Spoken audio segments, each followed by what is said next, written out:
They were a significant part of diets for York County Colonials, and for the last 40 plus years, the city has hosted a festival highlighting their heritage.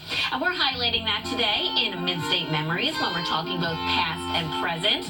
Lauren Moore and Rick Ellier are here ahead of the big Oyster Festival. And this, I know, is a huge event for the organization, a huge event for York County and beyond, I can imagine. So before we, get to the Oyster Festival itself, tell me about the history of oysters in York County. I think it surprises people because we're not on the bay, we're not on the ocean. That's true, being landlocked, that's right.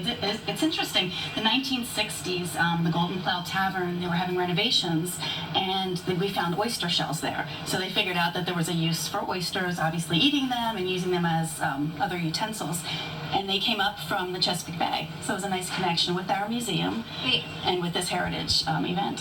So that's really neat that there was so much traveling of food, I guess so long ago too. You think, well, maybe folks would just use what's harvested from their fields, but that's real. I mean, that must have been a surprising discovery. Very surprising, very surprising. But it's nice though, we've used the shells in the garden to use them again. And then having this Oyster Festival ties in. There's not just oysters there, there's also other foods that are available.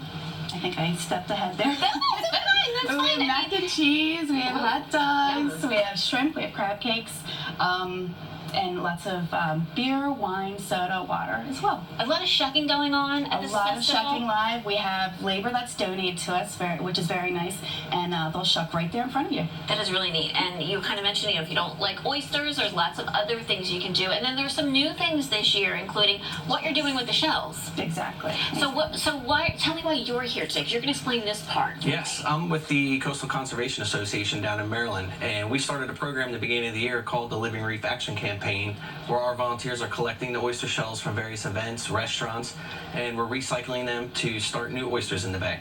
That is fantastic. How does that work? You're actually building like a reef? Yes, essentially? We're building a three-dimensional structural reef that we're going to plant the shells that this festival and others have donated.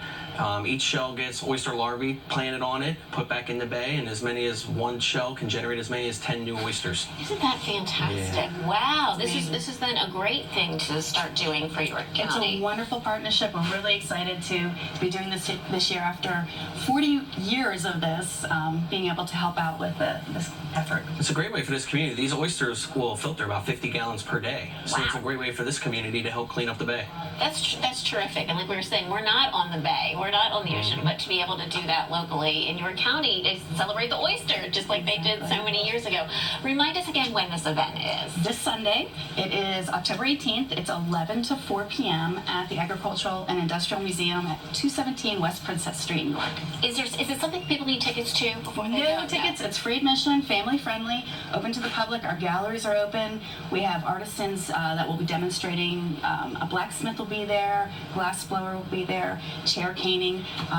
Everyone's welcome to come. It's so neat. It's really a blending of all that past and then the future and keeping the oysters thriving in the Chesapeake Bay. Thank you both for being here with us today on Good Day PA. Well, up next, we're going to chat with a hearing expert to put an end to the ringing in your ears, also known as tinnitus.